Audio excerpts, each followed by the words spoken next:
Alright, here we go. So, um, now whether you talk about how to do all this stuff beforehand or really you use this lab as your lesson plan at the same time, either way it works fine, especially if you're not as comfortable with a lot of that. But let's go through this real quick, and that way you can kind of decide which way you want to go from there. So the first thing they need to do is create a blank document in Microsoft Word. So we're going to go down. Now probably on those computers in the computer lab you have to go to all programs. And let me just back up here. All programs, and then Microsoft Office, and then Word. So there's a new Word document. Ta-da! You know how to do that though. And we're going to save that file on the desktop, and this is how we want to name that file: Computer Literacy Lab _, and of course their name should go in here. So if I go in here, I'm going to go save as. Wait a second, because my computer's slow today, and yesterday, and probably will be tomorrow. And wait a little bit more. And some more. Oh. In my infinite wisdom. There we go. Alright. So I want to go to the desktop, and I'm going to make that Computer Literacy Lab _, and that's my name. Alright. So I got that. And this is the stuff I want to put on there. Now I'm just going to cheat a little bit. I'm going to copy and paste and put me in there. And that's what I want. Today's date. This is a good spot to show them how to insert the date, which I now that I'm thinking about it, I don't remember exactly how to do. So if you remember how to do that, that's fine. Either that or just type the date in. Let's see, that is, what is today? The 3rd, 9/3/2015. And Computer Literacy Lab. Alright, so I want to center that now. So I'm going to make sure I highlight all that and use my little center button. That centers everything. It looks kind of weird because it's centered. Now of course they won't have the A, B, C, D because I copied and pasted that. Increase the text size to 50 points. Alright, I've already got it highlighted, so I can go up here. Now 50 isn't one of the choices here, and that's why I picked 50, so they know they can just type in 50 and hit enter, and it makes it 50. Alright, next thing, change the orientation to landscape. So this is in page layout, orientation, landscape.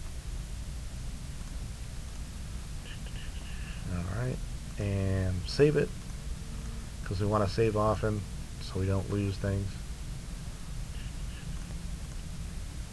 And now I'm going to save this as Computer Literacy Lab, my name, 02, because we're making a second version. So file, save as, and all I got to do is put 02 on the end of that. So now I've got a copy of what I just did, but now I've got it saved as a different version so I can make changes to it. And that one over here.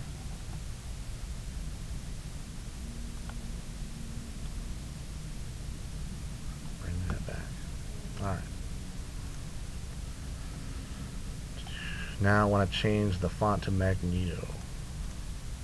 Still got it all highlighted, so now I can just go up here. And now I've already got it sitting right here easy, but if you don't, which they probably don't, you can highlight anywhere in here, press M, and it'll take you to the M. So Magneto, because that's a fun font. And then save that. Alright. Now I want to email those 2 documents to the instructor.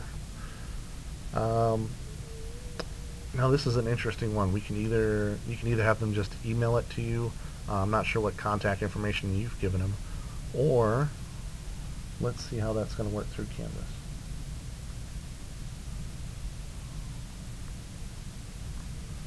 Bring that over here. So here I am in Canvas.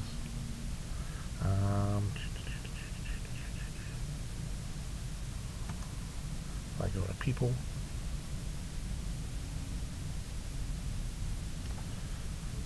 and there's Alyssa,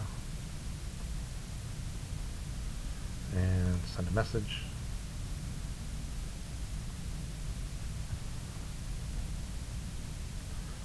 There we go, and I'm going to hit my little attachment button, go back to my desktop, make sure I grab the right 2 because I have a bunch of stuff. Now this will only let you, Canvas will only let you, I think, do 1 at a time. So I'm going to do the first one. So let's experiment here. And then do the second one. So those are my 2 documents. I'm also going to add myself.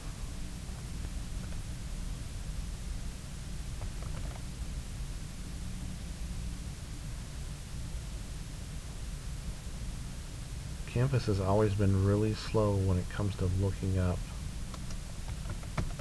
addresses like that.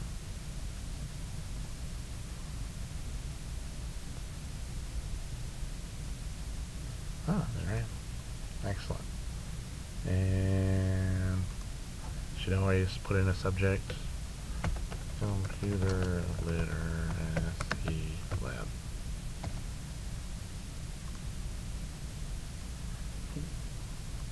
So you have to put something in there. Here are my 2 attachments.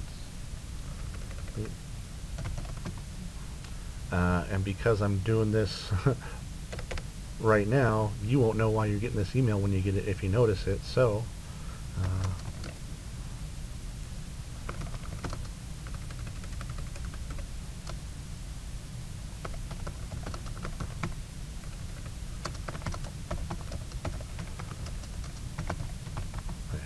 hopefully that'll mean a little bit.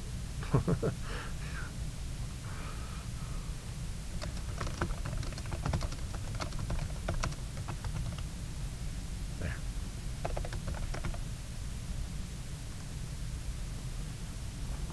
Alright, send it off.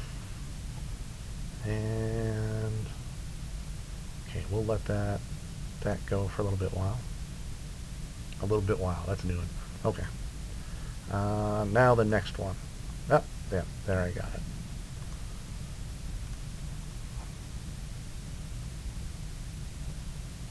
Yeah, great. And now I can download those 2. I can see those.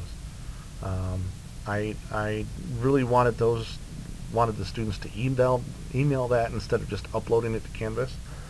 They've already had one exercise where they had to upload something to Canvas, so they kind of understand how that works. I wanted them to also understand how it worked to email it.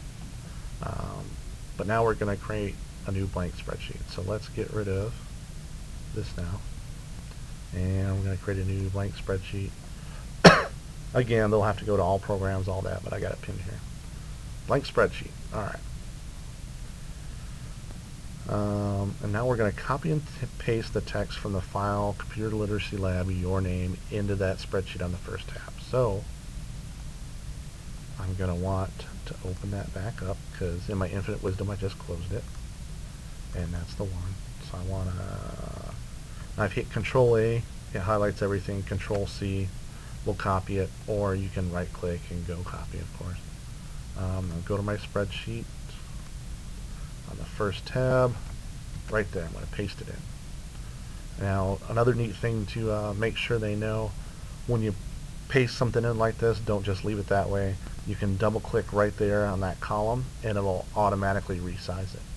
You can also click here and it'll highlight everything, and you can resize both ways. Of course, now that I made one big column, you can't really see the column that way, but the row you can still see, and you can resize those. And you can also click on that and drag it to resize it. Double click on it will just automatically size it.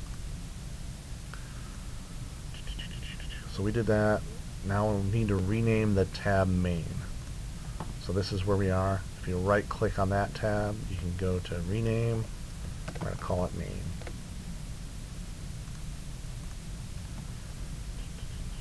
Okay. Now in the next tab, we're going to get the text from that second one they created, Computer Literacy Lab 2. So I'm going to go back and Computer Literacy 2. Again, Control A, Control C. Go back here. I want this on the next tab. Control V will paste it, automatically resize it, and we're going to rename that tab 02. So right click on that again, rename it 02. Got it. Alright, so back. And we're going to stop for just a second. Alright, I'm back. Let's see here. So where did I just leave off? Rename that. Now we're going to create a new tab and drag this tab to the front. So I'm here. Now we don't want this tab. We want to create a new tab by using this button. And we're just going to drag that to the front. Excuse me. And now we want to call that first. So right click on that, rename it, call it first.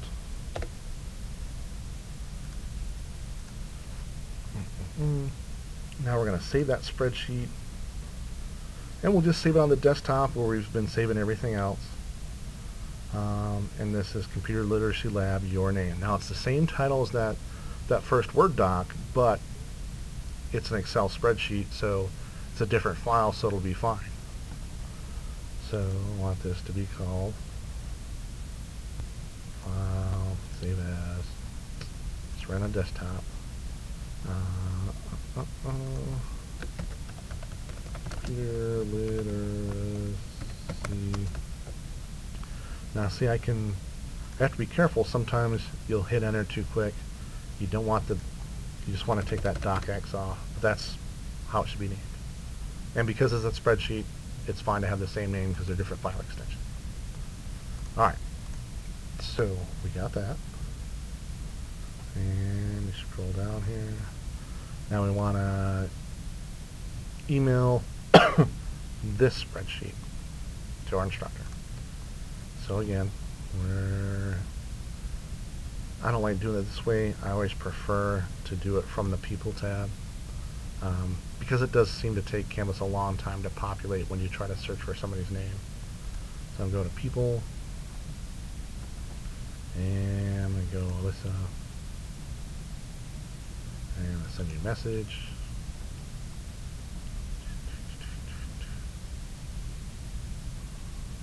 And I'm also going to put me in here.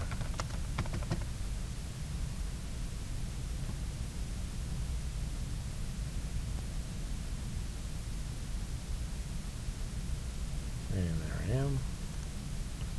And then we're going to attach that file. Computer Literacy Lab. The spreadsheet. Computer Literacy Lab spreadsheet.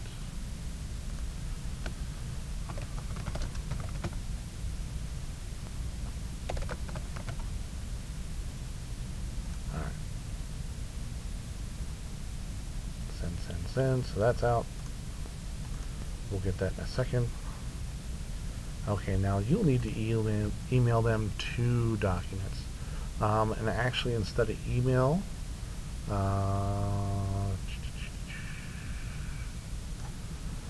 then download. And what are those 2 documents called? They are called, I want to say it's Instructor 1 and Instructor 3. We'll look. So I put all this stuff in its own module. So you have instructor 1 and instructor 3. Those are the two that they're going to want. Now, of course, they can download them. Actually, they're going to need to download both of these. So you can click on it. It'll open up here, but you also want to just download it. And again, just they can open it from right there. That's fine, or they can save it first. Typically, I have them just open it from here. That works, I think, the easiest. And then the other one was the spreadsheet. So you've got one Word doc, one spreadsheet. And this spreadsheet just has some data in it. And they'll need to download both of these because they're going to need to do some things with them both. They can't just look at them. So we'll go back. And we're already here. So that first one, you want to save that file as a PDF. So let me go back there real quick.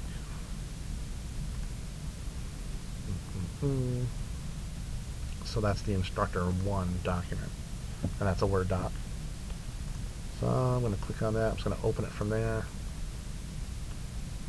And I just want to save this as a PDF. Sometimes you have to hit Enable Editing. And now I've got my Word document. I can come up here, hit File, Save As. I'm going to go right to the desktop again, just because that's a convenient place for me right now. And I'm going to keep the same name, but I'm going to click on here, and now I'm going to choose PDF. And now when I hit Save, it'll take it a second, it'll process it, and now there's my PDF. And it's also saved to the desktop as a PDF. So there it is. This is actually the lesson plan that they'll be going through in Basic Electricity. But so, go back. I didn't read ahead.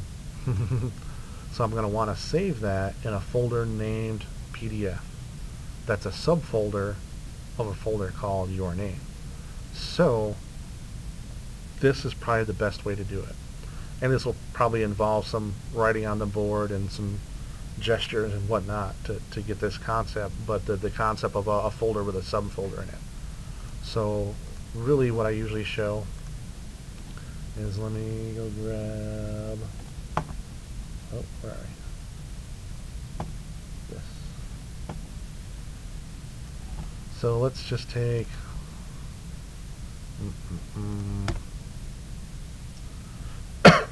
so here's a folder. Inside that folder are more folders. So these are subfolders of that folder. So when they have to save it in a folder called PDF, that's a subfolder of a folder called Your Name on the desktop. What they're going to want to do is just right click on the desktop, go to New, and they're going to choose Folder. Now this is going to be Your Name. Now inside that folder, double click it to open it. We're going to right click again, go to New, go to Folder. This one's PDF. Now I'm just going to close that. I'm going to open this PDF again. Now because I prematurely saved it to the desktop, I can either move it from the desktop or I can just go File, Save As, and go to Desktop, because that's where my folder is. There's the one with my name. There's the subfolder PDF, and I can save it in there. Got it. Now I'm going to open that spreadsheet. So I'm going to get rid of this real quick. And I'm going to get rid of that. Don't save for now. Get rid of that. Get rid of that. Excuse me. And I can get rid of this. Now I want to go get that Excel spreadsheet. So I'm going to go back. Go to the spreadsheet, Excel SX, and download, and then open. And I'm taking a minute, and there it is. I want to hit Enable Editing because I know I'm going to have to save it. I'm going to have to do some things. This is funny. This is actually from a physics lab of mine a couple years ago. Let's see. So, and we're going to save that to the desktop. So right away, before I do anything else, I'm going to save as. So I want to save that to the desktop. And I'm going to name this something that makes sense to me, because I don't think I gave specific instructions, but I may have. It's probably a good idea just to have them save it that way.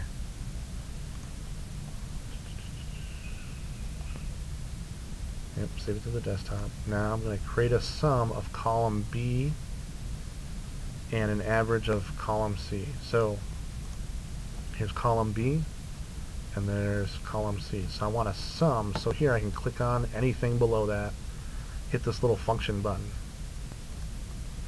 And typically you'll have sum already shows up. If it doesn't, you can just type sum in the search, hit go, and it'll give you sum. So highlight sum, hit OK. And now you can pick your data range. So you want to pick this little box right here. And now you can go over here and highlight all the data in that column. And just hit enter. And it'll show you the range it's using. So it's B2, so that's B2, all the way down to B14, which is all our data in that column. So hit OK again, and it'll give us a sum. Now for C, we wanted the average, so we're going to do the same thing. We're going to go there, except now we're going to click on average. Of course, if average isn't there, we can type it in the search, it shows up there, hit OK, hit that little button right there, and now we can highlight all that, hit enter, hit OK, and it gives an average excuse me, of that column. So now we've done that. Now here's where it gets a little more interesting. In column D, we're going to divide column B by column C for each row. So in D, distance divided by time. This is distance, this is time. We're going to click up in here, and the first thing we're going to do is hit the equals button. That tells that cell that we're going to put in some kind of formula. And we're going to do the parenthesis, and we want distance divided by time, so that's B, because that's the column the row we're on is 2, and just the slash mark for divided by, and that's going to be C2, and then my end parentheses. That should give us 12.24. Now to copy that into all these other ones, you can either go into each one and type that all over again, make sure you've got the right row, or just highlight that, hit Control C for copy, and then highlight the rest of these, and then hit Control V. And the neat thing about that is when you go into each one of these now, it automatically changed the row for us in each one. And we can click through and make sure it did that. So we know here that used row 9, and we're in row 9, so it looks good. So that'll give us the distance divided by time in each one of these. And you can see here where it's got division by 0, because I didn't have anything in either one of these. It says, hey, there's a problem with that. I got a division by 0. I can't divide by 0. You got something wrong, which is okay. Now we're going to format column D as a number with 2 decimal places.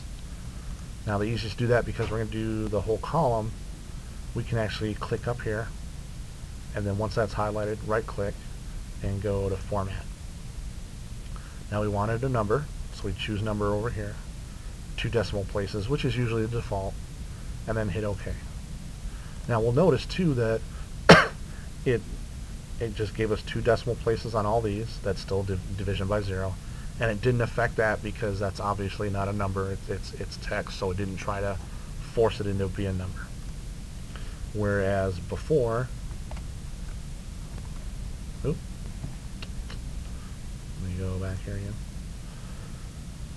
Usually by default, that's what Excel will do. We'll do just 2 digits past the decimal point. So when we changed our format, it didn't change a whole lot. You can also then go in and change this to 3, 4 decimal places and see what happens.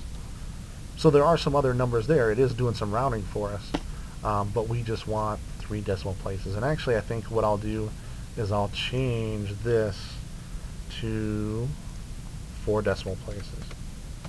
So you can see a change. So that's now 4 decimal places. So let's see, format, is that what I have? Go in here, yep, 4 decimal places. So that's where we'll leave it. It's always good to hit save every time you make a change. Let's see. Now we're going to create a column chart, and the chart data range is going to be B2 to B14.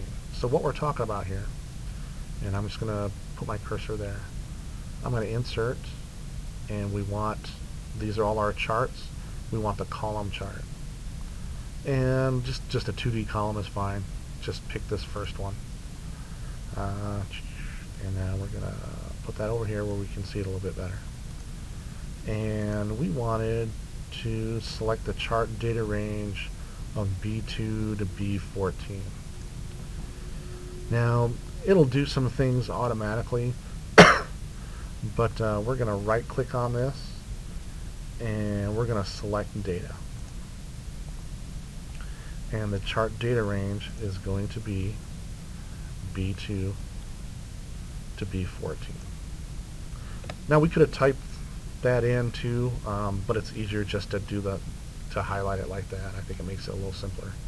And hit OK. And we've got a chart like this. So for the first one, we've got something pretty low, 85.7. That's what we got over there. Charts are kind of neat, especially in the newer versions of Excel. When you mouse over, it'll tell you exactly what that value is. It'll tell you what point it is, all that stuff. But this is just a basic, real basic chart. Let's see. And we also want to rename that series as the text in B1. Now what I mean by that is the text that's actually in B1. So B1 is right here. That's the text we want to use. So to do that, we're going to right click again. We can go select data, and we want to change the let me get this up here.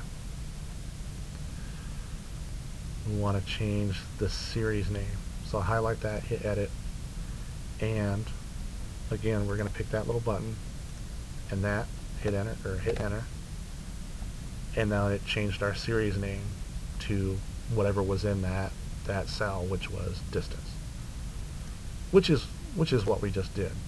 We took all this data in the distance column, we charted it out, and that's the name of what we just did. So we can come back here. Now we're going to save this spreadsheet in a folder named Excel. That's a subfolder of the folder called Your Name. Now instead of going back out to the desktop and creating that folder, we're going to do it just in the save process. So there's my name. Now there's the PDF one. Now I'm going to right click right here, hit new, go to folder, and I believe I said you call that Excel. And I'm going to double click on that, leave it named that, hit OK. And now I can go out to that folder and just check things out. And there's my folder. Put it over here where we can see it. Well, right there. So now I've got Excel PDF. In there I've got that PDF. In here I've got Excel. So it looks like everything's okay. Now here comes another tricky part. We want to take all that stuff in the folder called Your Name and save it to that USB drive. So I'm going to put my USB drive in here real quick.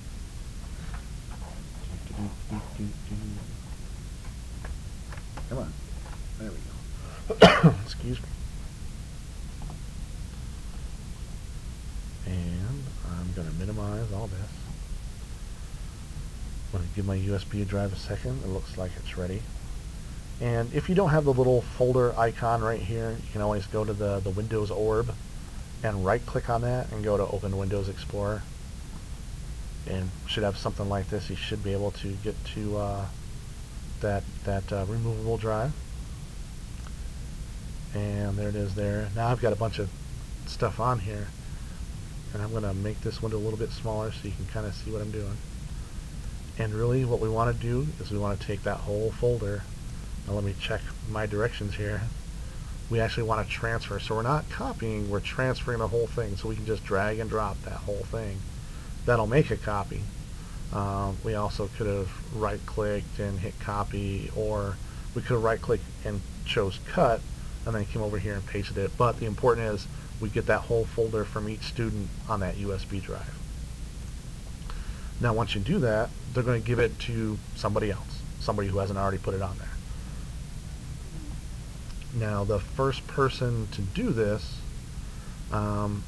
is going to put their folder on there, but they're also going to create a text file called transfer and type in the name of the student who gave you the drive. And your name is the reviewer. I'm going to change that a little bit. We're actually going to take that right out. And we're going to take that out real quick. So we're going to transfer that. And then we're going to open the file called transfer. I can never remember if transfer has 1 or 2 R's in it. And add your name to the list. So basically we get a list of what sequence people had the USB drive in. So really we're just talking about a text file. You can either create one for them to start off with, or you can make the first person make it. Just use like Notepad, and let me drag this to where I need it.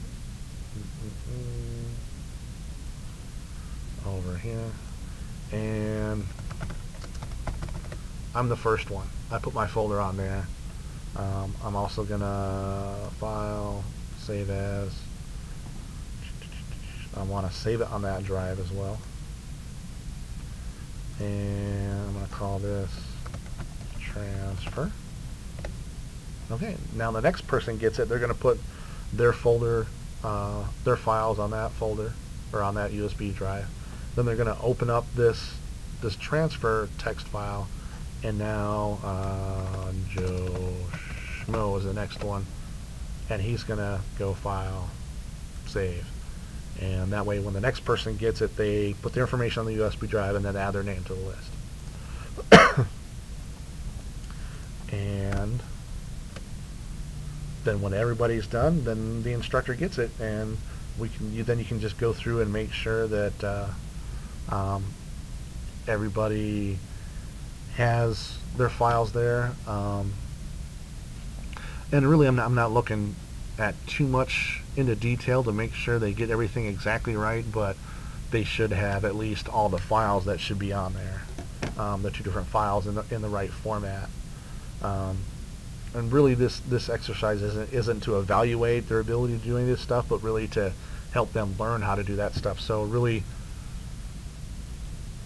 it's either they did it or they didn't, as far as the grading goes. And if you want to grade that on Canvas, that's fine. If you want me to do it, that's fine. If you want me to show you how to do it, that's fine too. Just let me know which direction you want to go. And yeah, let me save this real quick, and I'll re-upload this new version to Canvas so everybody can see it, and you've got it. And let me take Google Docs out. I can probably take, well, yeah, because we're using Adobe Acrobat. We're transferring files. Okay, so that looks good. Yeah, I think that probably fixes maybe some of the problems we had, and hopefully it made things a little bit clearer on what we were doing. But yeah, if you have any questions, feel free to give me a call. And if you have any problems getting in the room, let me know. If the room's locked, which I'm going to guess it might be, sometimes they're not, just call hosting services, and it usually only takes them a minute or two to get over there and unlock the room for you. And yeah, I'll talk to you later.